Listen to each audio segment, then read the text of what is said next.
I'm Dr. Anthony Harper with the InterMountain Christian News and the Christian Newspaper Association. Blessed to be in Israel again here at the Knesset building. And I'm with MKYehudaGlick that I've met with before. And Shalom, it's great to meet Mr. with you. Harper. This is Yehuda Glick from the office of JerusalemOfPeace.com. Mm-hmm. Welcome. Well, thank you. You know, we had a wonderful experience there in Washington, D.C. That's right, we did, and we're very excited. New administration, and here we are with the president coming to visit Israel next week. Yes, he's supposed to be here May 22nd. Very special events, of course, the Jerusalem Day is coming up here. Yes, on May 24th. 50th anniversary of the reunification of Jerusalem, 50th anniversary of the greatest victory of the people of Israel ever. It's a wonderful celebration to come Yes, up it here. is. You know, I was, like I mentioned, pleasantly surprised to see you and also MK Sharon Haskell. We were at President Trump's inauguration events. Yeah, right? why is it a surprise? We're in biblical era. A new big king, a new leader of the free world. We want to pray that his mission should be successful. You know, it was quite the miraculous event. You know, at the White House, the first week Trump administration, for me to be called on to talk about UNRWA issue, and we've been discussing the UNRWA problem, which stands for the United Nations Relief Workers Agencies. These schools that are inciting kids to violence against the Jews. Yes, they're joining together with the Palestinian Authority, who are inciting, and the UNRWA, which are supposed to be so-called a middleman, supposed to be helping the refugees get out of the refugee camps. They're eternalizing the stay of the Palestinians in the refugee camps, and here we are in the Knesset doing whatever we can to invest and improve the situation of the Palestinians. And instead of that, what we see is United Nations organizations promoting and deepening the conflict. You know, since that opportunity to ask that question at the White House, what kind of responses happen here in Israel? First of all, the fact that you asked the question hit and went really viral all over. It was really a wonderful chance, because we in the past, whenever anybody tried to ask such questions, they were shut up. And now we're reaching new times. We see the atmosphere in the White House, and you're allowed to ask questions. The free world has arrived, even to the United States of America.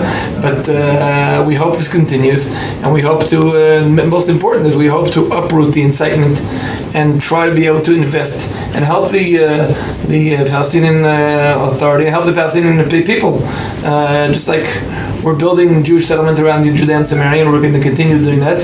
And we want to live peacefully, and that's why here in my office at JerusalemOfPeace.com, we're doing whatever we can to promote this kind of behavior.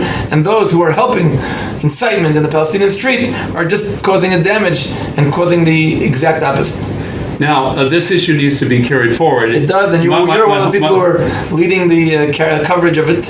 You and Mr. David Badin and the other people like that who are really promoting the importance of not letting this thing fall off the table. And I hope next week when President Trump is here in Israel, the topic will come up and be raised also. That was one of my questions about the possibility of actually Prime Minister maybe to bring this up with President Trump about the issue. I hope it will be brought up. I mean, I can't promise. I hope, and I think the Prime Minister knows and is aware of this issue. And I think we should make sure it doesn't fall off the table. You know, along with this is my time back at the White House to have a private interview with the President Trump regarding the UNRWA issue. And look, you're going to hear now. You're going to be covering the visit. I hope maybe you'll be able to ask a question again while President Trump will be here. And I think you should ask that question. And I really call upon your people to follow, because it's not only the leadership. It's not just the presidents and the prime ministers. We need the people in the field. And if you follow in JerusalemOfPeace.com, you can even sign the Jerusalem Covenant, and you can be part of our activity of reaching the hearts of humankind and stopping incitement, stopping activities such as UNRWA and UNSCO, and try to promote real peace in this world. You know, along with this, there's a U.S. Senator, James Risch, that has requested from the General Accounting Office an accounting of where the U.S. funds are going into the UN. To fight, because every American should know where his dollar is going. It's your dollars. Your dollars, you want to know where they're going. But that report is being held up at the General Accounting Office. We don't know who's holding up, why it's being held up. Things you need patience, but eventually, if you're determined and you're devoted, the doors will open up. Well, we appreciate Senator Risch, Senator James Risch, for what he's doing. All he's doing to investigate this issue, get to the bottom of it. So we're hoping we get that good report. Hopefully.